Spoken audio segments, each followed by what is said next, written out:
আসসালামু আলাইকুম, আশা করি আপনারা সবাই ভালো আছেন। আজকে আমরা আলোচনা করব লিখিত পরীক্ষার আরেকটি পার্ট, সেটা হচ্ছে বাক্য গঠন। বাক্য গঠনের বিষয়টা হচ্ছে এরকম, আপনাকে একটা শব্দ দেওয়া থাকবে, সেই শব্দ দিয়ে আপনি উপযুক্ত বাক্য গঠন করবেন। চেষ্টা করবেন হচ্ছে গদ্য পদ্য থেকে যেন সেই বাক্যটা না হয়, কারণ আপনি যে বাক্য বুঝছেন, আপনি যে শব্দার্থ বুঝে বাক্য তৈরি করতে পারেন, সেই ক্রিয়েটিভিটিটি কিন্তু এখানে তুলে ধরতে হবে। কিন্তু আপনি যদি কবিতা, গদ্য বা পদ্যের কথা যদি ডিরেক্টলি তুলে দেন, তাহলে বুঝবে যে আপনি মুখস্থ করে আসছেন, তবে নাম্বার কাটা যাবে না। কিন্তু যদি কবিতায় না মিলাইতে পারেন, তাহলে হচ্ছে সমস্যা। আসেন বাক্য গঠনে যে শব্দগুলো নিয়ে আমরা আলোচনা করব। ফার্স্টে দেখেন জমিদার। জমিদার তো চিনেন আপনারা নাকি? সামন্তবাদী প্রথা যেটাকে আমরা বলি, যিনি অনেক জমির মালিক, বা এটাকে আমরা সামন্তবাদ বলতে পারি। রংপুরের তাজহাটে জমিদার গোপালের বাড়ি আছে। এটা একদম সহজ একটা বাক্য। আপনি অন্য বাক্যও দিতে পারেন এইভাবে, যে আমরা টাঙ্গাইলে জমিদার বাড়ি ঘুরতে গেলাম, ঠিক আছে? বা ব্রিটিশ আমলে একসময় জমিদাররা এদের শাসন করত, এইভাবে আপনি বাক্য দিবেন। আচ্ছা, এখানে আরেকটা বিষয় মনে রাখেন, যে রংপুরের তাজহাটে জমিদার বাড়ি আছে, এখানে আমরা একটা ইনফরমেশন দিলাম। আপনি যদি এমন একটা ইনফরমেশন দেন যেটা আসলে নাই, তাহলে কিন্তু আবার বিপদে পড়বেন, ঠিক আছে? এই জন্য এইগুলো হচ্ছে ইনফরমেশন দেওয়ার ক্ষেত্রে একটু সাবধানে দেওয়ার চেষ্টা করবেন। তারপরে এটা দেখি তাজ। তাজ মানে হচ্ছে মাথায় দেবার মুকুট, রাজাদের যেটা দেওয়া হয় সেটা। দেখেন জন্মদিনে বাবা তার মেয়েকে সোনার তাজ দিয়েছেন, সোনার মুকুট দিয়েছেন, ঠিক আছে? বা এভাবে আমরা বলতে পারি বাক্যটা, যে আমাদের বাবা মা আমাদের নিকট তাজ স্বরূপ, মানে আমাদের বাবা মা যতদিন বেঁচে আছে তারা হচ্ছে আমাদের মাথার তাজ, মাথার মুকুট। এরকম ভাবে আমাদেরকে টেক কেয়ার করা উচিত। একটু নীতি কথা বললে ভালো আর কি, যদি প্রভাবিত হয়ে যায়।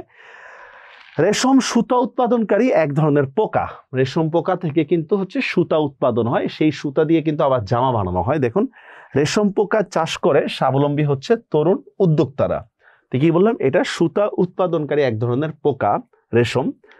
আর দেখেন একটা মজার বিষয় হচ্ছে, আমরা এখানে বলতেছি কিন্তু রেশম, কিন্তু আপনি যদি লেখেন রেশম পোকায় উৎপাদন করে, রেশম শব্দটা না এসে যদি আপনি দেখেন রেশমি, তাহলে কিন্তু হবে না ভাই। রেশম হচ্ছে নাউন, রেশমি হচ্ছে অ্যাডজেটিভ। আমি যদি নাউন বলি, আপনাকে নাউন দিয়ে বাক্য গঠন করতে হবে। আমি অ্যাডজেটিভ বললে আপনাকে অ্যাডজেটিভ দিয়ে বাক্য গঠন করতে হবে। নাউন মানে বিশেষ্য, অ্যাডজেটিভ মানে বিশেষণ। ট্রাম। এটা কিন্তু ডোনাল্ড ট্রাম্প না, দেখেন এটা ট্রাম। ট্রাম কি দেখেন, লাইন দিয়ে চলাচল করা এক ধরনের যানবাহন, মানে ওয়ান কাইন্ড অফ রেলগাড়ি টাইপের, খুব ধীরে ধীরে চলতো, এখনকার সময় তেমন একটা নাই। ট্রাম ভ্রমণ এককালে বিলাসী জীবনের লক্ষণ ছিল, রাইট? হ্যাঁ, ট্রাম ভ্রমণ এককালে বিলাসী জীবনের, মানে গাড়ি দিয়ে ভ্রমণ করতেছে, এটা একটা বিলাসী জীবন ছিল। আগে যেমন হাতগড়ি আছে না, হাতগড়ি চালানো কিন্তু একটা বিলাসী জীবনের একটা লক্ষণ ছিল, কিন্তু এখন আর সেটা নাই। এক সময় যেটা বিলাসী মানে আপডেটেড, এখনকার সময় সেটা ব্যাকডেটেড। এন্ডি, রেশম সুতার তৈরি এক ধরনের কাপড়। এই দেখেন, এই যে রেশম সুতা উৎপাদনকারী এক ধরনের পোকা, আর সেটা দিয়ে যে কাপড়টা তৈরি করতেছি সেটাকে আমরা বলতেছি এন্ডি।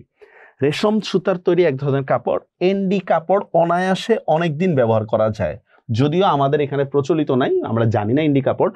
রেশম দিয়ে সুতা উৎপাদন করার এক ধরনের পোকা, এটা হচ্ছে রেশম, আর মানে রেশম পোকা আমরা এটাকে নামে চিনি। আর সেই রেশম দিয়ে উৎপাদনকারী কাপড়, এক ধরনের কাপড়কে বলা হয় এন্ডি। এর মানে এই না যে রেশম দিয়ে যা উৎপাদন করে তার নামে হচ্ছে এন্ডি, একটু সতর্ক থাকবেন। এরপর দেখি চরকা। এটা হচ্ছে সুতা কাটার যন্ত্র। যারা তাঁতি পল্লীর মধ্যে রয়েছেন তারা ভালো করে বুঝতে পারবেন, চরকা সুতা কাটে। চরকার সাথে গ্রামীণ নারীর অবিচ্ছেদ্য সম্পর্ক রয়েছে, চরকার সাথে, বা এভাবে আমরা বলতে পারি গ্রামীণ নারীরা চরকার সাহায্যে সুতা কাটায়। তাহলে দেখেন শব্দ এবং শব্দার্থ দুইটাই কিন্তু এক বাক্যে চলে আসে। পাঠশালা, গ্রামে গ্রামে পাঠশালা, আর ঘরে ঘরে আপনার চরকা সুতা। পাঠশালা মানে কি বিদ্যালয়। পাঠশালা পলায়ন করা মানুষ আজ বিরাট ব্যবসায়ী। আই হাই রে, এটা কোনো একটা কথা হইলো? তাহলে আপনাদের কি পাঠশালা পলায়ন করতে বলতেছে? না, এটা বাক্য গঠন করে দেওয়া হলো, পাঠশালা পলায়ন করা মানুষ আজ, বা আমরা এইভাবে বলতে পারি করোনার কারণে পাঠশালাগুলো বন্ধ রয়েছে, এরকম ভাবে। অভ্রবেদী, আকাশ স্পর্শ করেছে এমন। আকাশ স্পর্শ করে, আকাশকে স্পর্শ করে বোঝায়, আসলে অনেক উঁচু বুঝাইলে সেটাকে আমরা আকাশ স্পর্শ করা বুঝাই। হ্যাঁ, আমরা যারা ঢাকা শহরে থাকি তাদের কাছে উঁচু উঁচু দালানগুলো কোনো কিছুই না, কিন্তু যারা উঁচু দালানগুলো দেখেন নাই, যেমন আমরা 30 তলা বিল্ডিং দেখি, বাপরে গণিক বসে বসে কত তালা হয়েছে। আমরা যদি টুইন টাওয়ার দেখতাম বা আমেরিকার বিল্ডিং দেখতাম, তার তো এইটা গুনতে গুনতে আমাদের দিন শেষ হয়ে যেত। ভাই আরেকটু হলে মনে আকাশ ছুঁয়ে যাবে, ঠিক না? এটাকে বলা আকাশ স্পর্শ করেছে। এটা কিন্তু একটা উপমা, আকাশকে আসলে স্পর্শ করে নাই, এটা একটা তুলনা, ঠিক আছে? অধুনা বিশ্বে মানে বর্তমান বিশ্বে নগর সভ্যতার ছোঁয়া লেগে সব শহরেই অব্রভেদী দালান কোঠা। অব্রভেদী দালান কোঠা বলতে হচ্ছে উঁচু উঁচু বিল্ডিং স্থাপিত হয়েছে, এটাই এখানে তুলে ধরছে। কৌপিন ছোট কাপড়, আমরা শর্ট প্যান্ট টাইপের ধরতে পারি, হাফ প্যান্ট টাইপের। হ্যাঁ, সেকালে গরিব কৃষকদের অবস্থা এতই করুণ যে শীতকালে কোনো মতে কি কৌপিন ধারণ করে রাখতো। ঠিক আছে, বা এখন আমরা বলতে পারি এরকমভাবে যে অনেক নির্লজ্জ ছেলেরা রাস্তাঘাটে কৌপিন পরে ঘোরাফেরা করে, মানে শর্ট কাপড় পরে ঘোরাফেরা করে, দেখছেন না বড় বড় ছেলেরা। তো এইটাই বলছে কৌপিন ধারণ করে শীত নিবারণের চেষ্টা করতো। তো তখন করতে হচ্ছে অভাবে, আর এখন আমরা পড়ি হচ্ছে স্বভাবে। অনুকরণ প্রিয়তা, অন্যকে অনুকরণ করতে ভালোবাসা। এখানে অনুকরণ বলতে বুঝছেন, মানে এটাকে বলে অন্ধ অনুকরণ, মানে সে যা করবে তাই আমি করবো, এটা ভালো হোক কিংবা খারাপ হোক, এটাই হচ্ছে অন্ধ অনুকরণ। ইউরোপীয় যান্ত্রিক সভ্যতার সংস্পর্শে আসার পরে বাঙালি কৃষক সমাজ অনুকরণ প্রিয়তা। অনুকরণ প্রিয়তা মানে বুঝছেন, যে মনে করেন একজন ধনিক যে উৎসবগুলো পালন করতেছে, কৃষকও সেই উৎসবগুলো পালন করতেছে। একজন ধনী যেভাবে খরচ করতেছে, কৃষকও সেভাবে খরচ করতেছে। এটাই হচ্ছে অন্ধ অনুকরণ প্রিয়তা। অনুকরণ প্রিয়তা খারাপ না, খারাপ হচ্ছে ওইটাকে অন্ধ অনুকরণ করা। এটাই এখানে বলতেছে। দেখেন, অনুকরণ প্রিয়তার গা ভাসিয়ে দেওয়ার জন্য আজ তাদের এই করুণ অবস্থা। কোন অবস্থা? এখানে কি নেগেটিভ অর্থ না পজিটিভ অর্থে? অবশ্যই নেগেটিভ অর্থে কিন্তু অনুকরণ প্রিয়তা শব্দটা ব্যবহার করা হয়েছে। তো এইভাবে নতুন নতুন শব্দ দিয়ে আপনারা বাক্য গঠন করবেন। পরীক্ষার হলে কিন্তু আরো কঠিন কঠিন শব্দ দিতে পারে যে কোনো একটা অনুচ্ছেদ থেকে। তো দেখা হবে পরবর্তী ক্লাসে নতুন কোনো টপিক নিয়ে। ভালো থাকবেন, আল্লাহ হাফেজ।